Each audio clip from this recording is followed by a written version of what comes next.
So, Charles, we were talking off mic just now about a mutual connection we have, Alpesh Patel. Yes, we worked with Alpesh last year, looking at his emojis, and we were discussing the potential opportunity of combining trumpet with his emojis.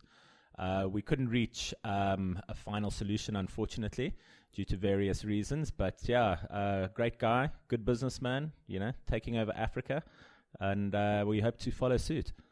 I'm sure you do. Now, we were talking also about WhatsApp, trumpet, and how you decide which one to use and for which thing. Tell me about that, because that was interesting to me. It was interesting to me that you WhatsApp is sort of like a personal network for you, and trumpet's like for business. How do you come to that determination for yourself? Well, obviously, I am slightly biased, being a director in trumpet. But for me, I've always had a personal email address, which I've had my whole life. And when I don't have to check that all the time. My whole life since the internet started. I don't check that all the time. You certainly do predate the internet, I'm sure. Yes, exactly. And so I use my personal email address in the sense that I don't check it all the time. It's not, for me, an immediate response. And I'll check it in the evening or I'll check it in the morning, and that's it.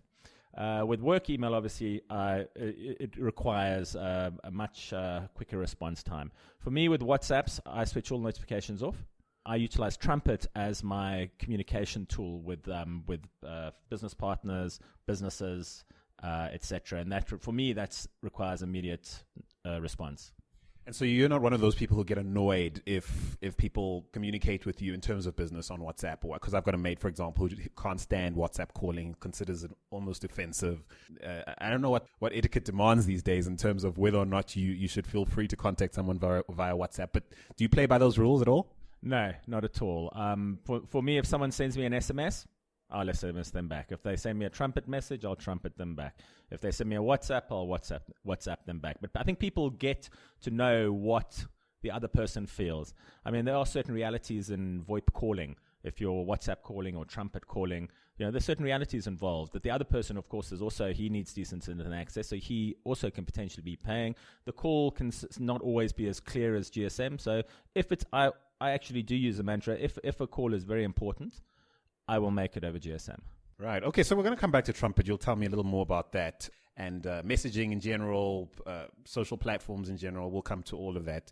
In the meantime, firstly, tell me a little bit about your background and how you end up with a career in tech, and eventually a sub-career within messaging and social networks and that kind of thing. You really want to? It's not that interesting, my background. Okay. Well, then make it quick. No, I'm kidding. No, give us as much or as little as you like. Okay, so I got involved in tech. I went to England and I stayed there for 2 years, and I worked in advertising. I came back to South Africa, and that's actually when I got my email address. What year is this? Probably 2000s, somewhere around there.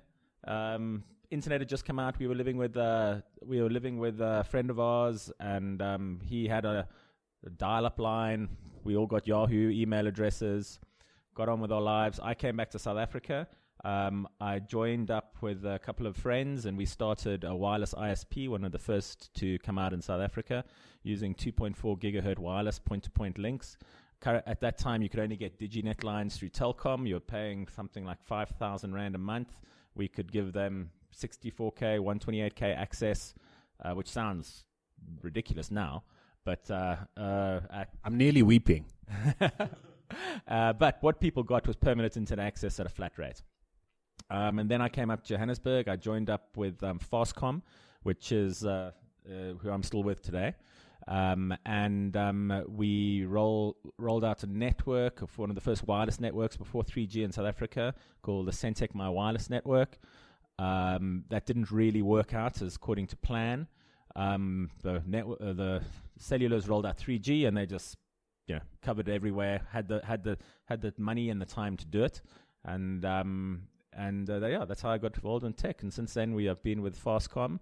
When we roll out different technologies. Some of them are very successful, some of them aren't so successful. Interesting what you're talking about in terms of 3G sort of flattening you guys like a bus might flatten a pedestrian. But I'm wondering if you might think perhaps technology like LTE has the potential to do that for, say, Wi-Fi. I wouldn't say so. I mean, Wi-Fi is an extension of your main network coming in. So Wi-Fi is your local area network, which you link to your wide area network. So, for instance, in this office, you might link your wide area network through ADSL, through fiber, or through LTE, and then you'll spread that through to the rest of the office through your Wi-Fi. Rian over at Ruckus is going to love your answer, because that's what he maintains, that they really are just a supplementary network to and not in competition in any way to the mobile telcos or the fixed line telcos. I'd agree with them completely. All right, well, that's by the by. Tell me what you think your career might have looked like had you had to start your career in 2016. Also, an interesting element about you is that you're a social science major. You didn't come up studying anything to do, I'd imagine, with tech or, in the traditional sense. So, what would your career have looked like? Or what would have been different about you starting out, say, in 2016 that, compare that to having started out back in 2000? Well, I did have an IT course when I studied, and I quickly learned that I was never going to be a developer. So that actually, I remember sitting there trying to develop a program, and the guy next to me did it in like half an hour, and I was there for 3 days. And I realized very quickly then that my strengths didn't lie in that area.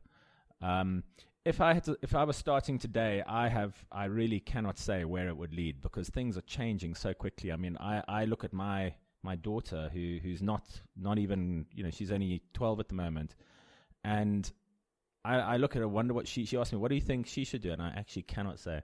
It's such a challenge in today's world for people to come through and find their space in the business world, and what are they actually going to offer? What can they offer? Are they a people's person? Are they more IT related? Are they business side? And the businesses are changing. Our hierarchical structure's gone.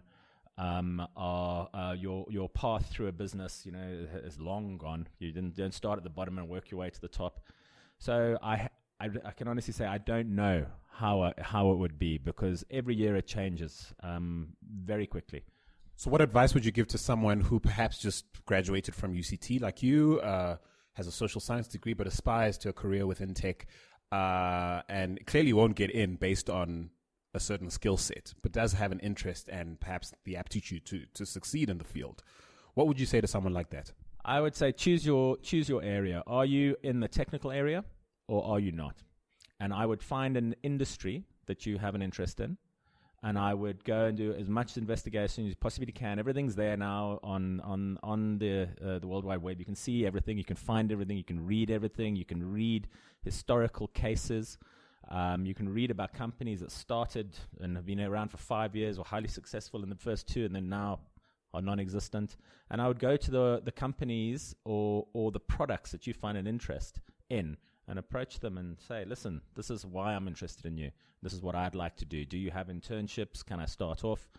Get your foot in the door, because once your foot's in the door and you learn what people are doing and what they're doing, then it's not so complicated. From the outside, it's incredibly complicated.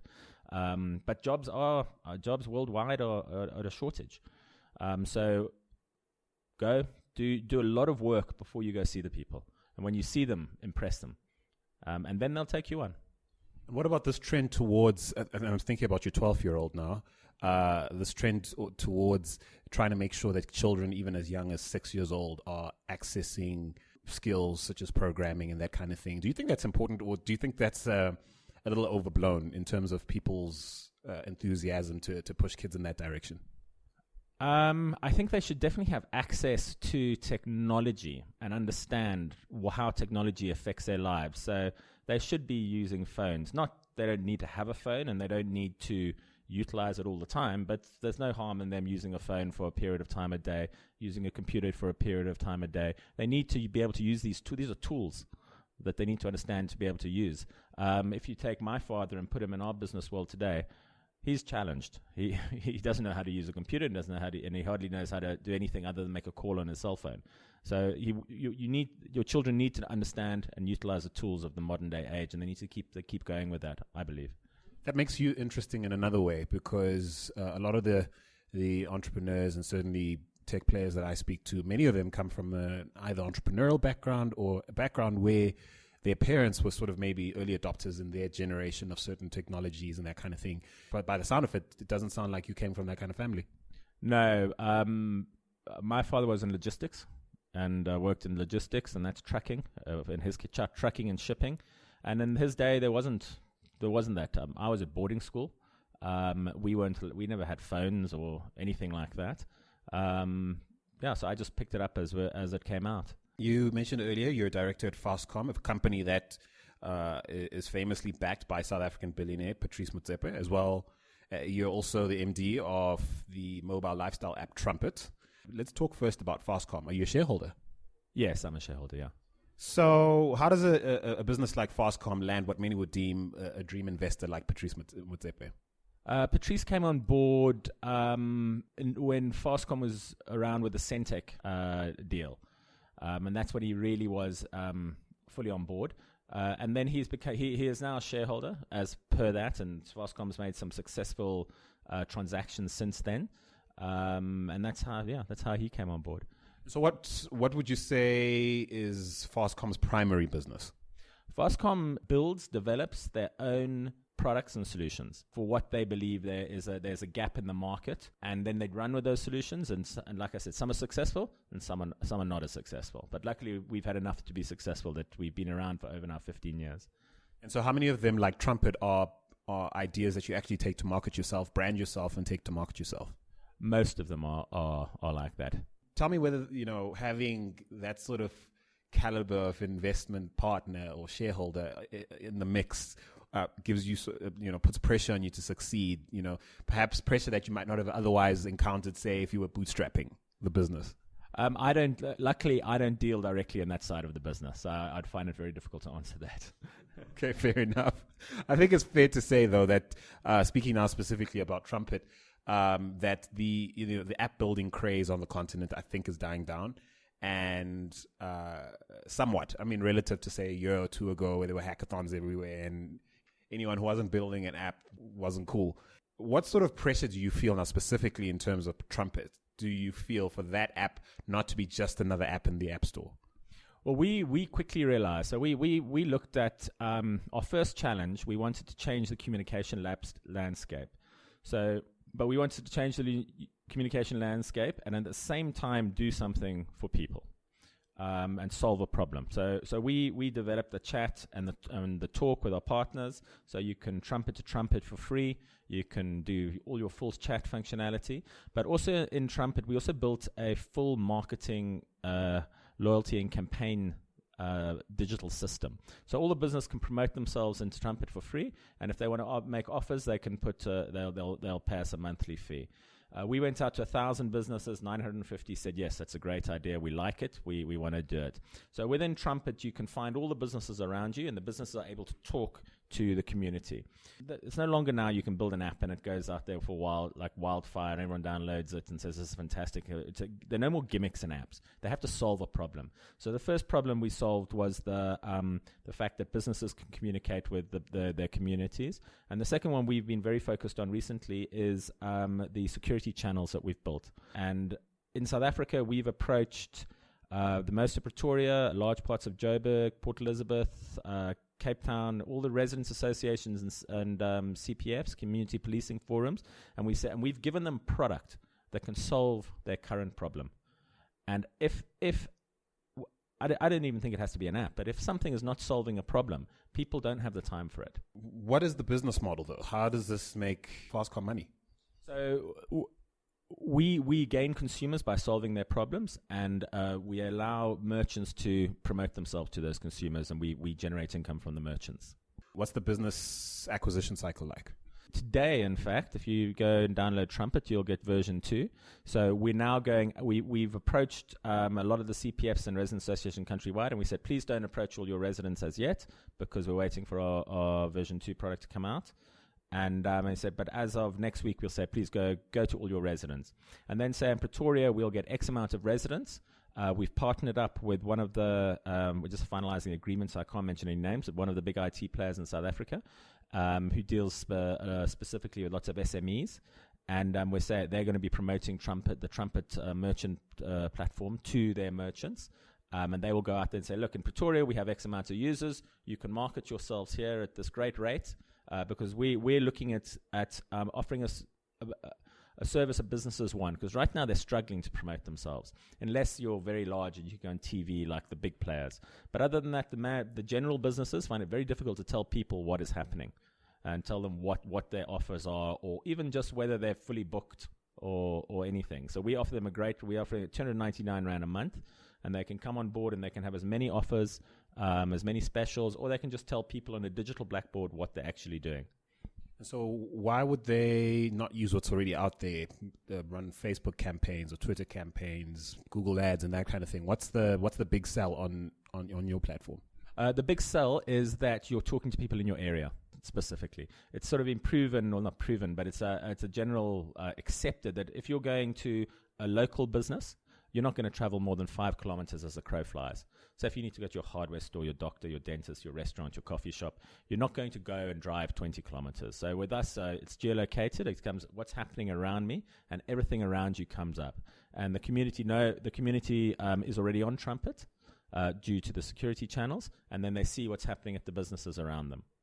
Okay, so it sounds expensive, I think, to sort of sign up all these businesses and then hopefully in turn get them to sign up their customers? No, we sign up the customers first. Okay, so you go to me as an end user and incentivize me encourage me to download the app. You in theory should download the app for the security or for the ward channel that we're building, and then you'll go, well, what's happening around me? And you say, look at that coffee shop around the corner. There's the doctor, there's the dentist, there's the restaurant, and you look at that. Okay, so explain the security aspect. So I download the app, I benefit from security. How? Okay, so what the security channel does is currently the challenges that the CPFs and the residents associations or any security association is facing is communication.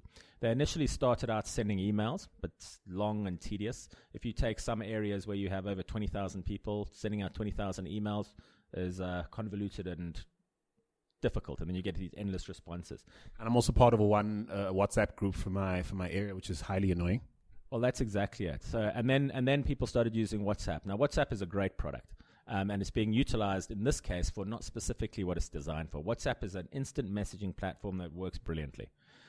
When the one area of concern it has is it only has 256 members per group. So when you go to the larger areas, they have like some areas have over 20 WhatsApp groups, and someone's trying to manage all of this. And then also the information going through, it's instant messaging. It goes ping, ping, ping. Somebody at the top says, we saw 2 suspicious people in a white Golf. Someone else says, have you seen my cat Toby? And the messages go on and on and on. And it'll eventually say it's going in one ear and out the other. And that's a challenge with it. And those are the 2 issues we've overcome. With Trumpet, the Trumpet security channel, you can go join it. You can have as many users as you want. And so you can get up to 10,000 users on the same security channel. That we crowdsource the information so that the man on the street can put his information in. The CPF that controls it can say, yes, I'm happy with that. I'm going to allow that through. I'm going to allow that through. I'm going to allow that through. Because there's obviously certain things you don't want to be posting, pictures of people, for instance. And then that message gets pushed out to everybody. You as a consumer at the same time have the ability to go and comment and say, oh, I also saw that car. Oh, I also saw that car. You can geolocate the information. And you also can say that I only want to view certain types of crime. I only want to get pinged on something that like suspicious behavior. Everything else I'll go look at when I'm ready. So you're not having this constant information being pushed at you, which is at an inappropriate time for you. You choose when you want to see it and how you want to see it. It sounds like Slack almost, but then I see some differences in as far as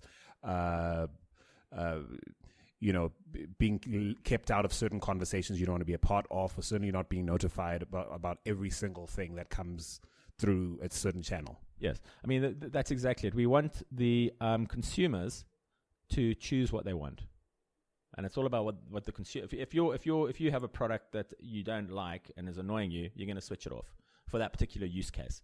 So we've tried to overcome that. Say, well, you choose what you want to get through, and when you're sitting at home one night and you've got time and you want to see everything that's happening around you, you can go and switch those back on, and you can view it. You can view it on nicely view topical information, and then you can also view all the incidents on a map. And you can say, oh, okay, well, actually, now I'm getting I get a picture now of what is happening in my area and what is going on. And also what we've been asked to do by the CPFs, and we're doing it now, is that so you get all the different CPFs, and in some sectors, in some areas, you have 7 sectors because they're so large. And we rely on the guy at the top who sits at the Gauteng information. He can pull all that information up, and he can generate reports of everything that's happened around in the whole of Pretoria, for instance. And then he can sit there and he can say, right, this is what's happened. And the CPFs work very closely with the police. And then they can say, right, we have this and you have this. Well, where's the discrepancy and why is there a discrepancy? And is there a discrepancy? Maybe it's all perfect, but we're giving some voice back to the people on the streets. So what kind of volumes are necessary for this to be a business success? Okay, because it obviously sounds like a great idea, as was M-Pesa, as was M4Jam. Yeah, Money for Jam was a great idea. This sounds like a great idea.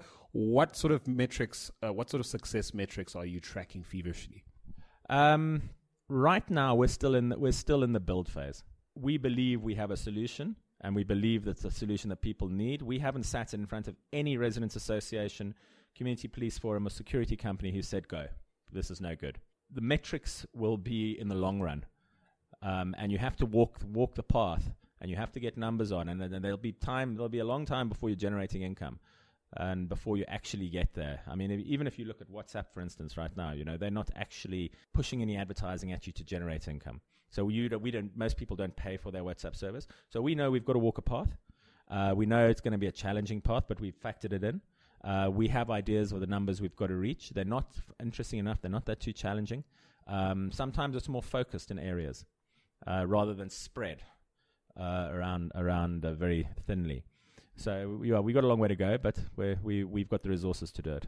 And so what kind of runway, speaking of resources, what kind of runway does Fastcom offer a great idea like this that may take, like WhatsApp, who knows how many years before it even turns a single rand or dollar? At the moment, look, it's not a never-ending runway, without a doubt. But every time we offer a new product and we get the inputs and we get the users downloading it and we get more usage and then we get the businesses involved, every step of the way, we're allowed to continue. If we hit a brick wall, then we hit a brick wall. Because it can be argued that certain businesses we've seen start to fail more recently. Let's take M-Pesa, for example, which might have been given more opportunity to succeed than it should have, given I think they were trying to go for a certain number of active users in 3 years. It took them 6 years, and they were nowhere near even a pinprick of the target. At which point do the conversations in your organization turn to, listen, guys, maybe this is a waste of time. Maybe it's a great idea, but not worth throwing money at. Let's put our resources elsewhere. What kind of conversations go around in that space, at Fastcom, at Trumpet? We generally have them on targets, but it's not necessarily download targets or revenue targets. It's like deal targets. We would now have on the table a deal with a large worldwide international discounter who wants to rebrand Trumpet and utilize it as their own app. So the moment you start getting that sort of traction and they have 6 million clients, and we also in discussions with one of the big African telco players. We're there and thereabouts. So we look at things like that happen, and you tick a big box. Things like that happen, you tick another big box, and then you go into the next step. So Trumpet as a standalone brand is not. We haven't put all our eggs into one basket in that case. Yeah, I'm asking this question really on behalf of startup founders who are listening to this conversation, who are currently bootstrapping their operations and have to make probably in a much less enviable position than you are. You obviously clearly have the backing, financial backing, support, and maybe access to markets that the average startup, say, working in a co-working space somewhere in Joburg or Accra or Ghana or Lagos, doesn't have. So how different would the decisions you'd be making be if you were bootstrapping this operation? Well, in some ways, you are bootstrapping in. Me, myself as a shareholder, you still have to potentially put money in, or your shares reduce, you dilute. So, those are daily challenges. Well, not daily challenges. They're challenges that come up in a period of time. I just think you have to be very aware of your market, and you have to accept certain things. There are big players out there, and you've got the banking world, insurance world, the retail world, the telco world, and et cetera. And these are big players. They're not going away. So I believe whatever you build, you need to bear them in mind. Don't take them head on. Give them a solution at the same time. Where you, especially when you're coming from Africa, so come from Africa and get out is extremely hard. It's easier to go to America and build it there. There's a lot more appetite for growth and that sort of thing. So I mean, I read in the papers and articles of startups. They're here, they're gone. And you spoke about M-Pesa. I mean, M-Pesa was incredibly successful in Kenya with Safaricom. It had a big partner backing it.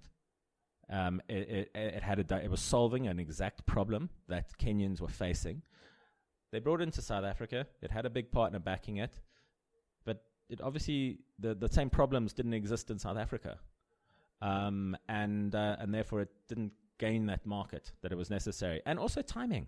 I mean, at the same time, if you look at M-Pesa, there were every single company, large brand, was throwing out a mobile banking solution. So it faced a lot more competition. So let's talk about this world, an interesting time we live in, because no one seems content to stay in their lane. You've got Facebook that doesn't want to be called a social media platform anymore. Google's now Alphabet, whatever that is, or whatever that's meant to mean. Mobile telcos are becoming serious mobile money players, like you've mentioned. So how does this influence your strategy and what you decide to build, in which direction you decide to build? I mean, you mentioned WhatsApp, a great messaging platform. On some level, you are too.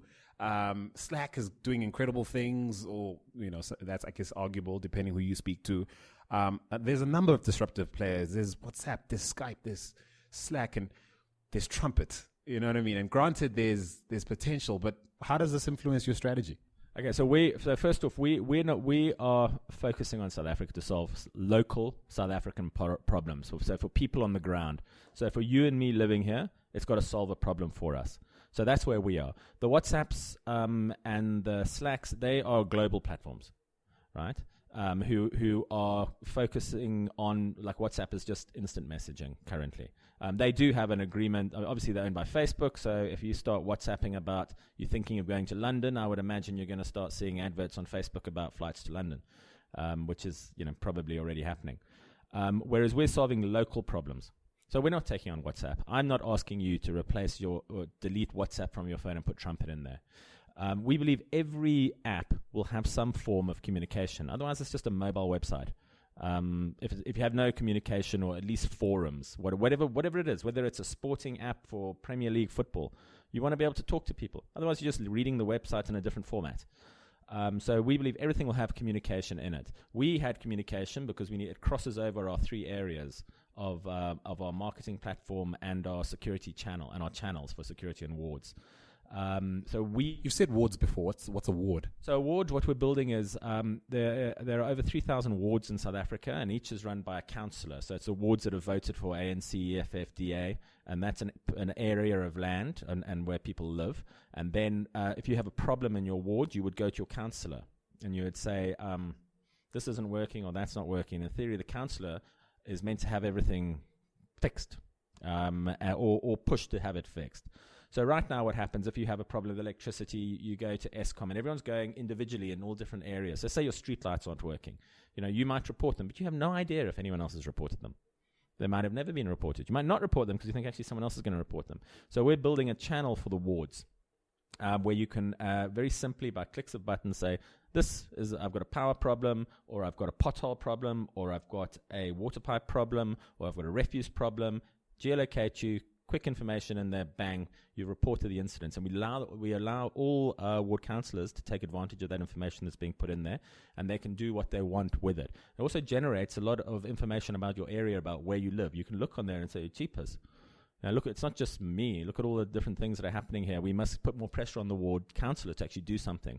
And it lets people see what's happening. Because right now, we're a little bit voiceless as a community. We'll talk about things, but we actually don't know. So this will be able to generate stats and say, right, this is what's happening in your area. Gotcha. All right, then. Something you alluded to earlier, the fact that something like M-Pesa was backed. You guys are backed. Many startups out there are not. given the traction you've enjoyed in other spaces, the relationships you have via your investment team, via your shareholders, you're obviously in a relatively comfortable position as far as being a platform that allows startups to develop, right? So my question to you is, how important is being backed for success? You alluded to it earlier, but I mean, how important is being backed, having the right sort of access to resources, influencers, markets to try stuff out? How important has that been in your career so far and for Trumpet? It's very important. You need different types of people to get a product built, get it marketed, get it backed, get it sold, get it partnered up with people, with relationships. I think it's incredibly important. You can have the best idea, it can disappear, no one hear about it. So it's fair to say that as great as an idea as you believe Trumpet is, chances are very good that if you didn't enjoy that you didn't have in place the things you just described, probably wouldn't work. Yes, you can have the best idea if you can't build it. You're no longer promoting things on a PowerPoint business plan. You need the business plan and the product. It almost needs to be built. Otherwise, someone else is going to build it. And then you also need some market traction, because others say, well, how do we know it works? Would you go as far as saying to some developer listening to us right now, you've got this great idea, but you clearly don't have the capacity to build it right now. Don't build it until you do. Don't try get started or line those ducks up in a row first. Or what would you say? I would say build it and then take it to somebody who you believe has the right relationships to be able to get that product working.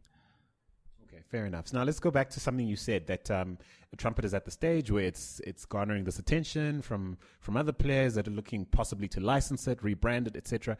How much of that was the plan from the beginning? How much time and energy did you guys put into creating something I'd imagine is at this point proprietary? We always built it on standards so that it could be rebranded, because we were always aware that potentially our brand wasn't the right brand to go with.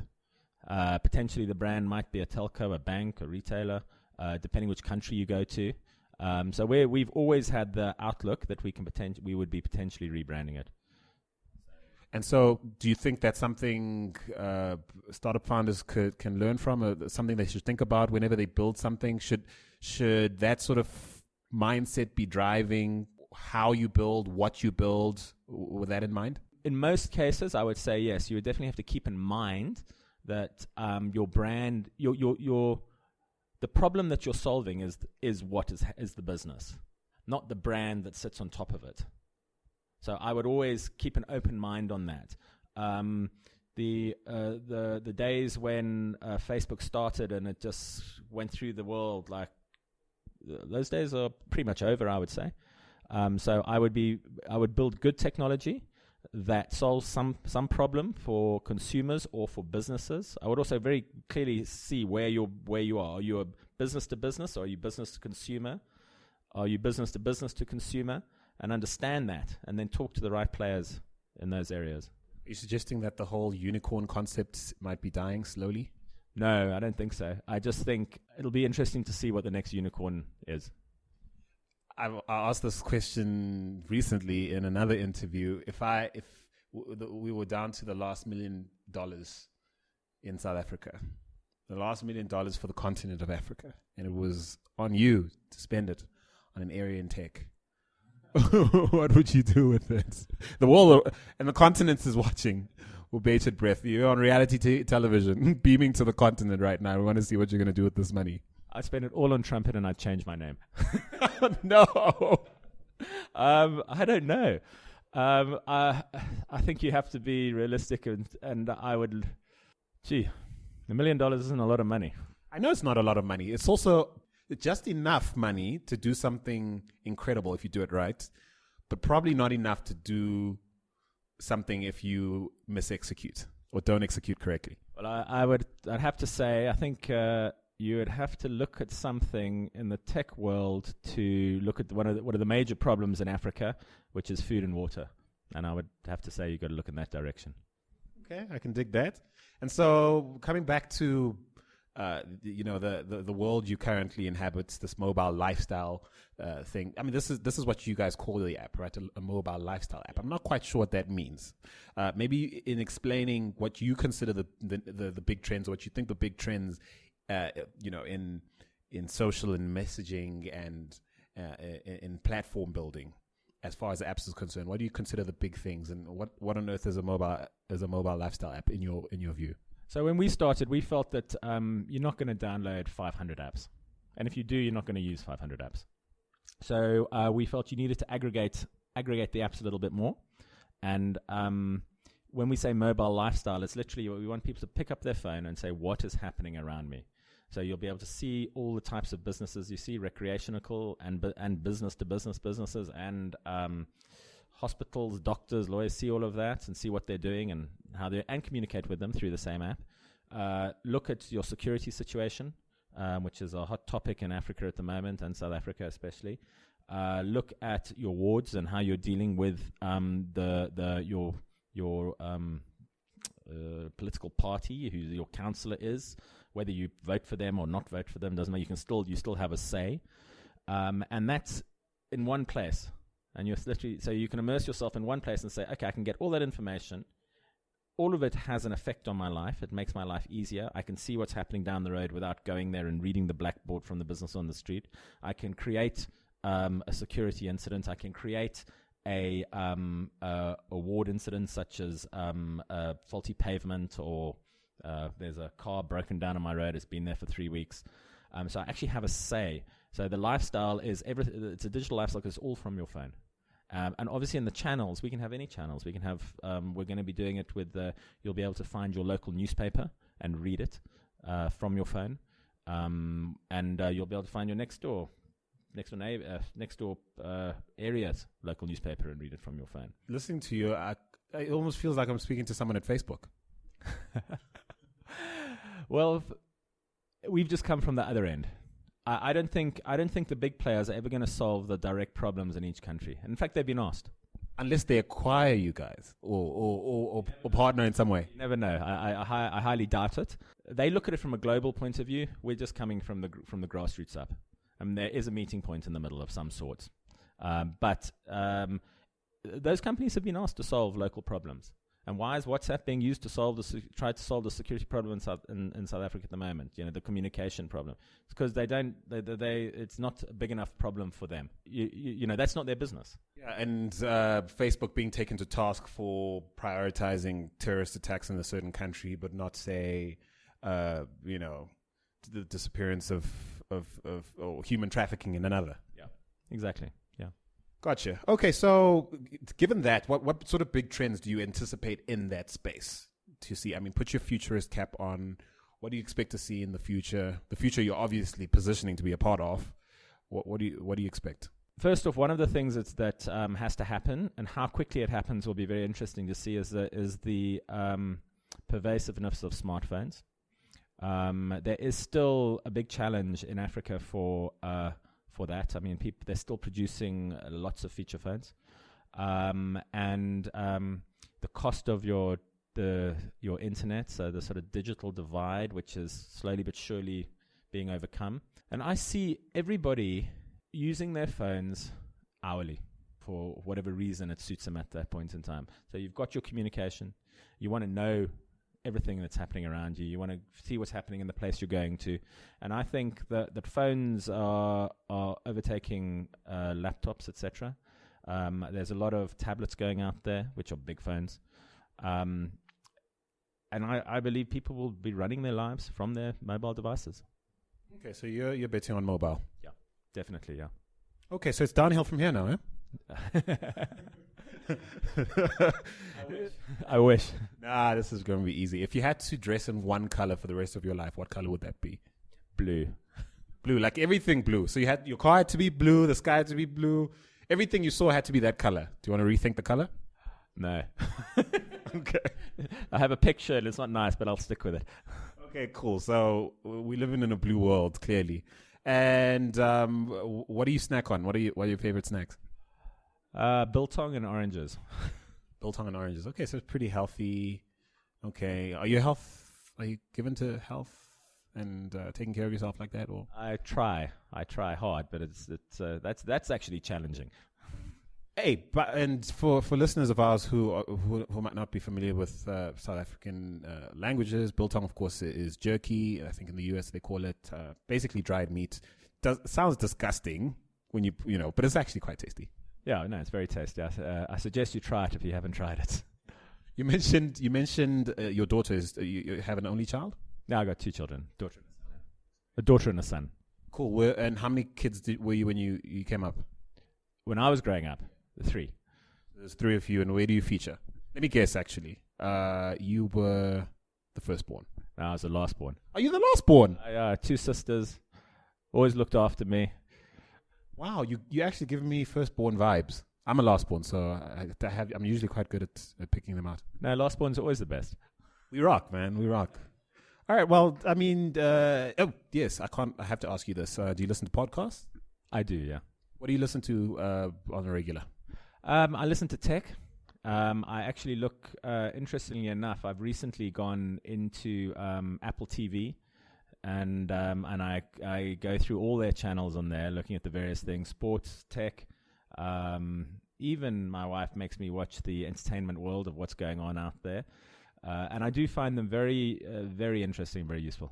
Okay, so finally, is there a question I haven't asked you that you would like me to? So the only thing, and then I'll punt trumpet here, is if there's anyone out there who's interested in Africa or anywhere else in the world who's interested in talking to us, please give us a call, contact us. If you want to, please go and download it, have a look at it, experience it, and you never know. There may be. We've only just started. In fact, I've been recently to Zimbabwe, talking to a couple of large businesses up there who have an interest in rebranding it. So we are trying to create a trumpet world. We are looking at through the trumpet platform for IoT, Internet of Everything. We're linking up cameras. We're linking up various devices, and we can link up anything that makes sense. So yeah, so please contact us. Well, actually, you've got me thinking about another question that I want a follow-up question to what you've just said. How does that work? The licensing of an idea like this. How would a business, say in Zimbabwe, take this product, rebrand it, and how much support do you provide as the base? So for if we took a large business in Zimbabwe, he wanted to promote trumpet through their brand, we can rebrand it for them, and we give them an app. That app can be standalone, so that everyone has to download that, or it can be part of the trumpet world, so that if you've downloaded Zimbabwe trumpet and I've downloaded South African trumpet, we can still chat to each other through the different apps, and we can still call each other through the different apps. And where does that sit? Is it sitting in the cloud, and where's that administered? We would administer it, and we would have a license fee deal. A license fee based on the number of users, or what? Or straight up royalty? It can be either.